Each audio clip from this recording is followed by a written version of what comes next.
ദൈവനാമത്തിന് മഹത്വമുണ്ടാകട്ടെ. 1 തെസ്സലോനിക്യ 5 അധ്യായം 16, 17, 18 തിരുവാക്യങ്ങൾ പ്രകാരം പറയുന്നു: എപ്പോഴും സന്തോഷത്തോടെ ഇരിക്കുവിൻ, ഇടവിടാതെ പ്രാർത്ഥിക്കുവിൻ, എല്ലാ കാര്യങ്ങളിലും നന്ദി പ്രകാശിപ്പിക്കുവിൻ. ഇതാണ് യേശുക്രിസ്തു നിങ്ങളെക്കുറിച്ചുള്ള ദൈവത്തിൻ്റെ ഹിതം. ആമേൻ.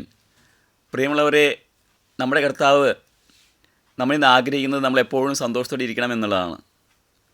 ഒരുപക്ഷെ നമ്മുടെ ജീവിതത്തിലെ പ്രശ്നങ്ങളും പ്രതിസന്ധികളും നമ്മൾ നേരിടുമ്പോൾ, പല കാര്യങ്ങളിലും നമ്മൾ ദുഃഖിക്കുമ്പോൾ ദൈവം നമ്മോട് ആവശ്യപ്പെടുന്നത് ഇതാണ്: സന്തോഷത്തിലിരിക്കാൻ.